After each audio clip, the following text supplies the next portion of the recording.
Nicole Kidman just proved what she always knew about Keith Urban, and it is worse than anyone thought. There are 365 days in a year. Nicole spent 306 of them with her daughters. Keith spent 59. That is not co-parenting. That is one person raising children while the other shows up for holidays. And if you know Nicole's story, you understand why those numbers hit different. She already watched Scientology take 2 children from her. She sat outside their homes hoping they would come to the door. This is not a story about a couple growing apart. This is a story about a mother who decided she would lose everything before she ever lost her children again. But to understand how Nicole got to those numbers and why she fought so hard for them, you have to go back to the night she met Keith Urban, because that night contains a detail that changes everything about what came after. January 2005, the G-Day USA Gala in Los Angeles. Nicole Kidman walked into that room, fresh off the most painful chapter of her life. Her marriage to Tom Cruise had ended in 2001.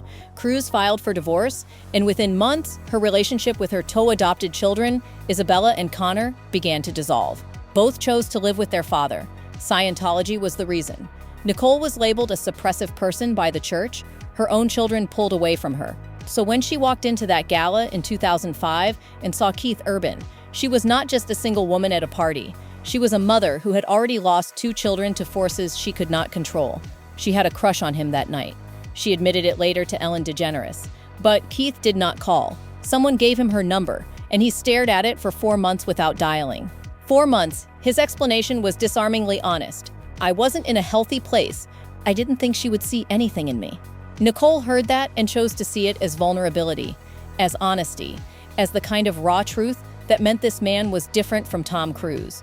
But here is something worth remembering. Keith Urban told her exactly who he was from the very beginning. She just did not want to believe him yet. Because Keith Urban had been fighting addiction since the 1990s. His father was an alcoholic, and Keith inherited that tendency.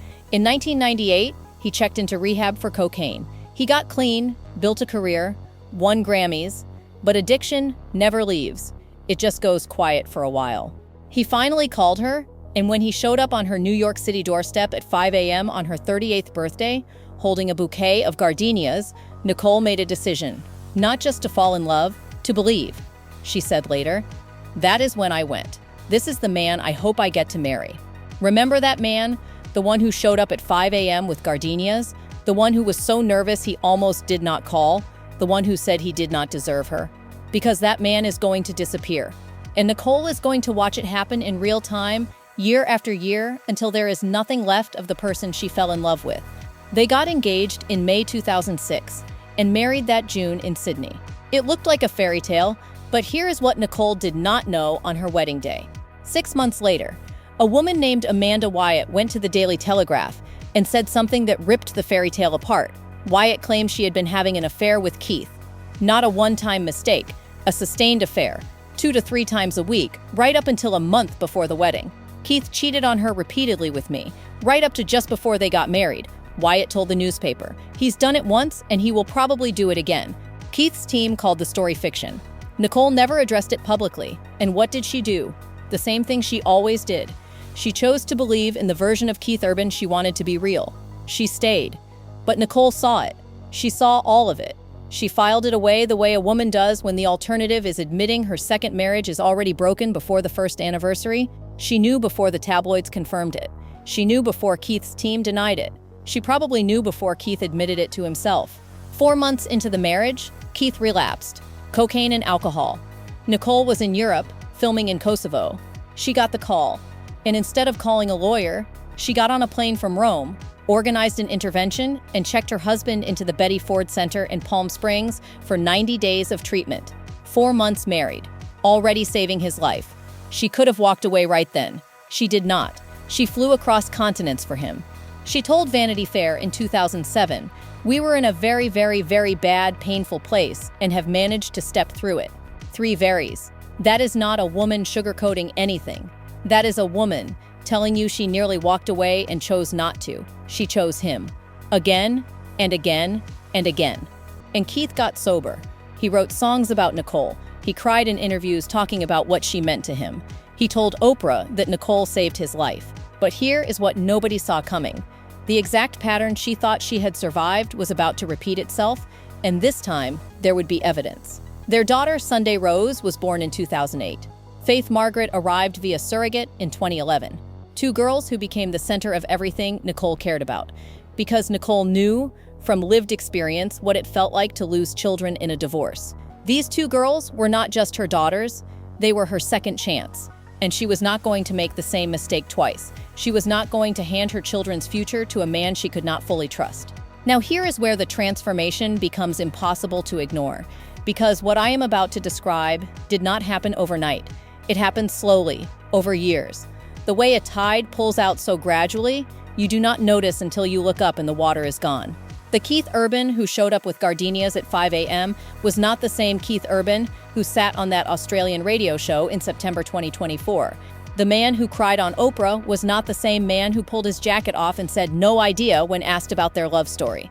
On Ryan Seacrest's show, when the host mentioned Keith's 19-year marriage, Keith gave an abrupt, yeah, and killed the conversation. 2 words where there used to be tears of gratitude. Nicole watched this transformation happen in real time. She watched the man who needed her become the man who resented needing her. She watched devotion curdle into distance. Those clips went viral after the separation was announced. He had already checked out. Keith Urban was gone months before anyone else knew.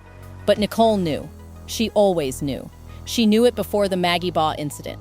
She knew it before the awkward interviews. She knew it before the world caught up to what she had been watching happen inside her own home for years. On September 29, 2025, TMZ reported the separation. The next day, Nicole filed for divorce in Nashville. And within days, something happened that confirmed what Amanda Wyatt had warned about 19 years earlier. He's done it once, and he will probably do it again. TMZ reported that people in Kidman's inner circle believed Keith was already involved with someone else. Then a concert video surfaced. Keith was performing The Fighter, a song he wrote about Nicole. But at a concert in September 2025, he changed the lyric. He sang, "When they're trying to get to you, Maggie, I'll be your guitar player."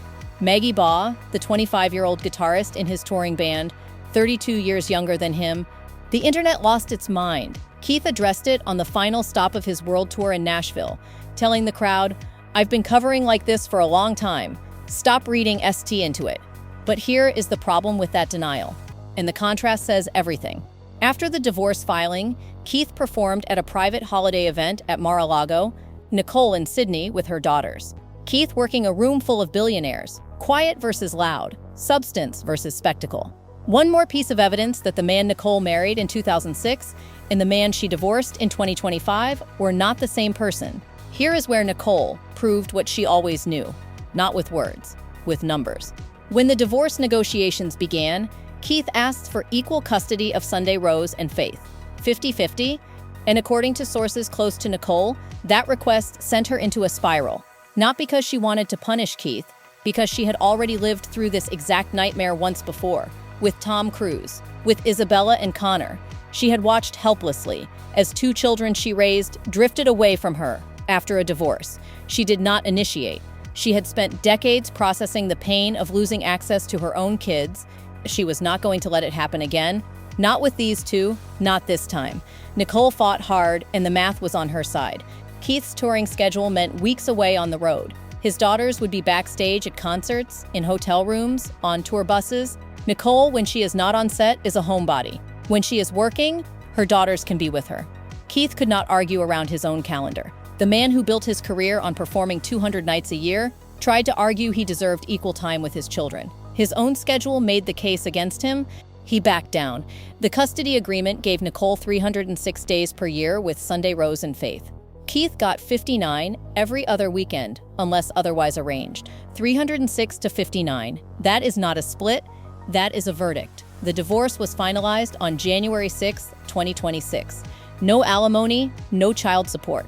The assets divided equally, estimated at over $400 million combined, and buried in the agreement was a clause that said neither parent would speak negatively about the other. But the numbers told the whole story. Nicole Kidman, a woman who had already lost 2 children in a previous divorce, walked out of that courtroom with her daughters 10 months of every year. She had made sure of it. She had proved what she always suspected, that when the time came, she would have to fight to keep her children. And this time, she won. On New Year's Eve, Nicole posted a photo of herself and her daughters looking out at the water in Sydney. The caption read, "Looking forward into 2026. Keith was not in the photo, he was not in Sydney, he was in Nashville. One photo, 3 people. And the absence of a fourth said more than any interview ever could. And here is what all of it cost him. Not money, not his career, something worse. The woman who saved his life is gone. The woman who flew from Rome to organize his intervention is gone.